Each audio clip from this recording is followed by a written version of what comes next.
Good afternoon on a sunny UK day. Well, crisis after crisis, as we know. So I just had the feeling that that last video was very successful, which is very nice for me to know. I'm thinking, why was it? And I'm thinking, well, perhaps you like the drama. Must admit, I am quite dramatic. My daughter was saying, Mum, you're so dramatic. I'm a Leo, I think, well, partly, and I like being on the stage and, showing off a bit. So maybe it's a drama, the accident. My arm is still very bruised. I've got a severe infection in my leg from the accident, but generally I'm picking up. I did go into shock, I must admit. So today we've got another drama. How about a nice wedding drama? I'm wearing the dress I wore at my daughter's wedding. I think it was about 15 years ago. I'm surprised it still fits, to be honest, but I did look a lot younger then. And here was the picture. Can you see that? Not very clear, is it? Of me standing there giving a speech, and my daughter and her husband looking on, and he's looking on very disapprovingly. He doesn't like me, of course. He never liked me. So this is a story.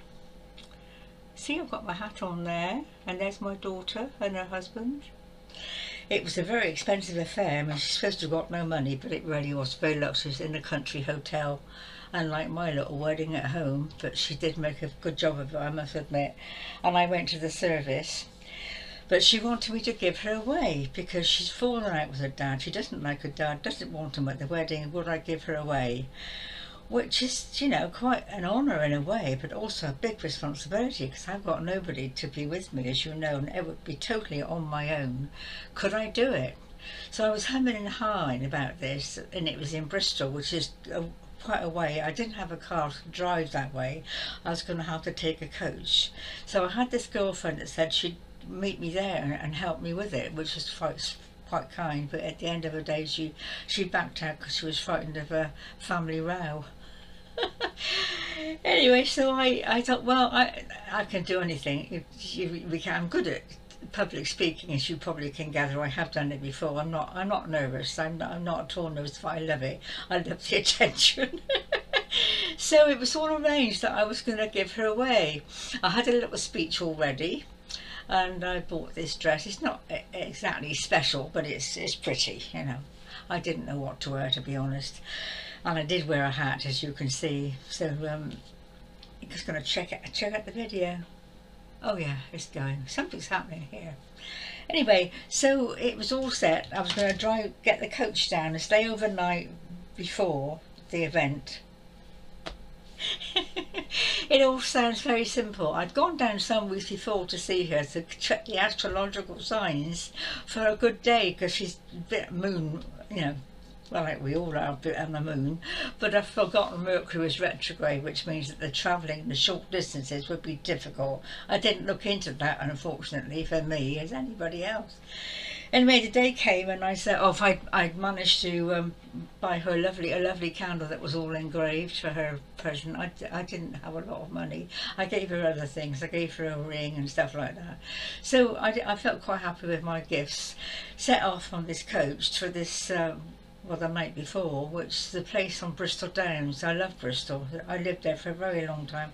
Anyone that knows the West Country, visit Bristol. It's a beautiful city. I wish I'd never left, to be honest. So I stayed in this bed and breakfast place the night before, and then when I got off the coach and I had to get a taxi. I didn't know about buses and stuff, and I thought, no, somebody could have picked me up and take me to this bed and breakfast place, but they didn't, so I had to get a taxi. £10 here, £10 there, you know how it is. Got to the bed and breakfast place and suddenly realised I'd left my bag, package, whatever you call it, travel thing, on the coach. Fortunately, I'd taken the carrier bag with her present and everything in it, but my wedding outfit and everything else was in this hold-all. That's the word I want. Getting old. in his hold door, and what do? I hadn't got a clue what to do. I hadn't got a mobile phone then. I don't think I did. No, I didn't. And so I was at this bed and breakfast place, and I asked the lady, the hotelier, she had a phone and it wasn't working well, so I somehow managed to trace the coach company, ring them up, and it was so complicated I couldn't possibly explain it, but I could imagine how worried I was. I didn't know what I was going to wear. I was in my travel gear, but this wasn't the wedding outfit, you know. So it started off not on a good way, to be honest. I had no sleep. I was very worried about the wedding outfit and hoped that somebody the next day could pick it up from the coach station. So of course morning came and I managed to get what did I do? Oh, that's right, I got a taxi down to the hotel. The hotel had been booked by my daughter, a very posh upmarket hotel in the centre of Bristol, £100 a night then, 15 years ago, and I was on my own. So I didn't mind that, you know. She'd booked it and all arranged and she'd paid for it. It was very sweet. So I set off for this hotel hoping I'd get the bag picked up by somebody. And I was at went to the hotel. That's right. And of course the wedding was midday, I think. So we had to sort all this out by midday. And there was a friend of hers that decided to take me into town, or I know Bristol City very well, and try and find something to wear at this wedding. Can you imagine? I'm exhausted. I haven't eaten. I'm still not very well, and I've got to find a spare outfit to wear at her wedding. We couldn't find anything. I mean, I'd gone down looking quite smart. I mean, I could have worn that, I suppose. I did take a second choice with me, but it was in the bag. So we managed to get a jumper to go with the skirt I'd gone down in, and I was rushing around. I still hadn't had anything. Well, I had a breakfast at the hotel, I suppose. We managed to find something to wear. Anyway, got back to the hotel and somebody said, here's your bag, we got it. Oh, so my outfit was in the bag, as you say. So went to the hotel, found a room. And this is all very peculiar. It gets more peculiar as time goes on, because I was on my own, not very well. I didn't have anybody with me, and I had to give her away. You know, it's a big thing, giving somebody give my daughter away at the wedding. It turns out her dad's coming to the wedding after all. She told me she didn't want him there.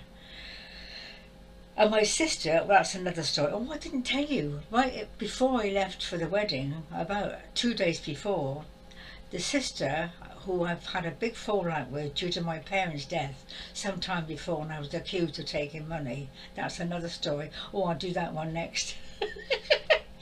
The brother-in-law rang me, I couldn't believe it, rang me from my daughters telling me they didn't want to speak to me at the wedding. I'm laughing because it's unbelievable. I mean, I hadn't spoken to that man for many years. I didn't, my brother-in-law, you know. So he was afraid that I was going to speak to them on the wedding day. They weren't doing anything special. They were just going to be guests. My sister had cancer apparently and wasn't well, so they weren't going to stay for the reception. But they didn't want me to speak to them. It's a good start, isn't it? So this is where the girlfriend fell out, because she was frightened there was going to be a family row. Well, I'm not one to get into family rows. Anything for peace, me. So the wedding started off not on a very good note, and I got to my bedroom to change into this outfit, and this woman appeared, this friend of my daughter's. She said, oh, I'm going to sit in your room and put my makeup on. Meanwhile, I have to go to the bathroom to get dressed for the wedding. I put this on. I thought, well, it's all right, you know. I mean, apparently my daughter had paid to have my hair done, which I wish she hadn't, because it didn't look very good. I rather do it myself, and all this stuff, you know. And the preparation beforehand was all very exciting, because I was in the room next to where she was getting ready. I wasn't invited to watch her. This is my daughter. Oh, I haven't told you, or I can't tell you everything in a short space of time, but beforehand she'd chosen a wedding dress and she wanted me to help her choose it. It's a long story. Anyway, she looked very pretty, but I wasn't invited to the room. She was made up and all the preparations. I didn't even see her until we got to the church. No, I did see her, because we had the wedding car, and she told me which way to go, sort of thing. So it was all a bit peculiar. By the time I got to the wedding itself, I was exhausted. What with trying to find the outfit, running around Bristol all morning trying to find something, having no lunch or anything. I don't know if anybody had thought of lunch. She had a very strange idea of inviting all these people to the wedding, but they had to pay for their own lunches. I don't know what to make of it. There was a wedding cake, but it was on a table. It wasn't a big thing. It was just, I think it was sunflowers or something. You wouldn't. It wasn't. It wasn't a meal. And of course, we all were all hungry. Anyway, the wedding itself. Did I sit in the car with her? I think I did sit in the car with her actually.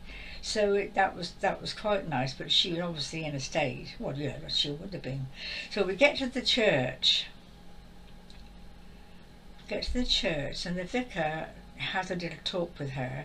Or we'd had a preparation the night. Oh, I haven't mentioned, we had a preparation the night before, and we'd all gone out for supper. I hadn't got any money to buy her supper, so she gave me £10, but she didn't speak to me. I sat next to somebody else who was a friend of hers.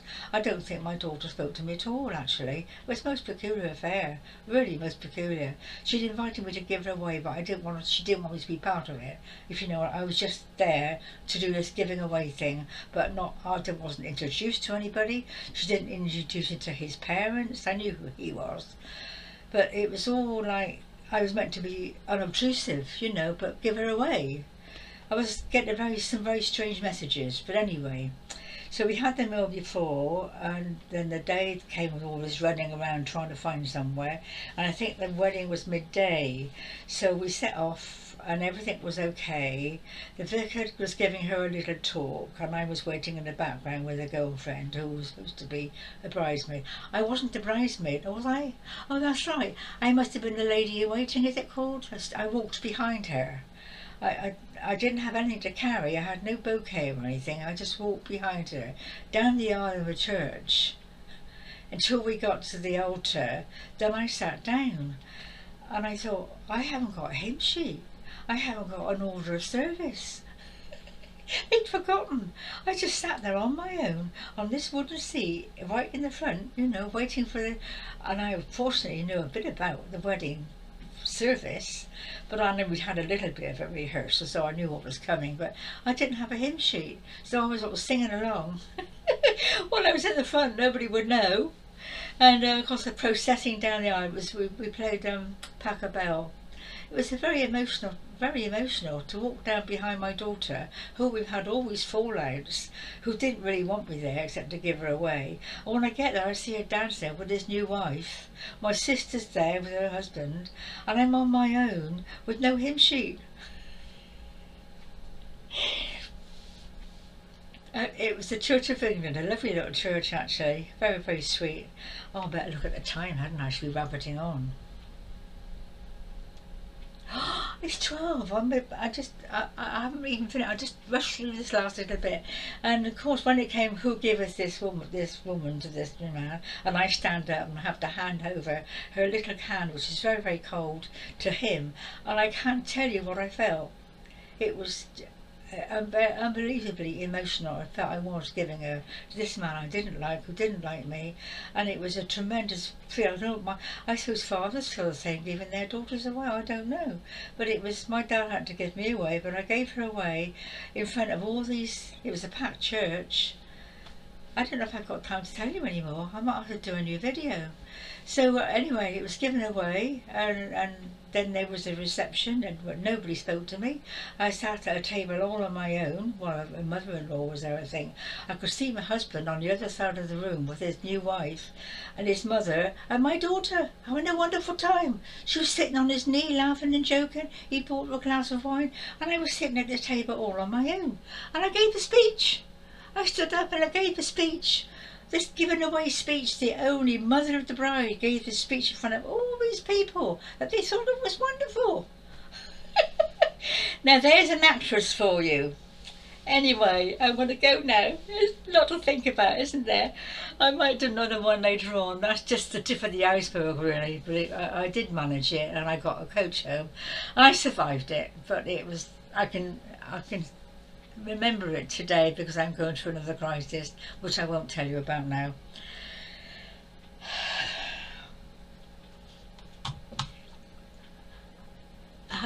really, to give away in front of all of, I've got to be something special, let's face it. Goodbye and blessing.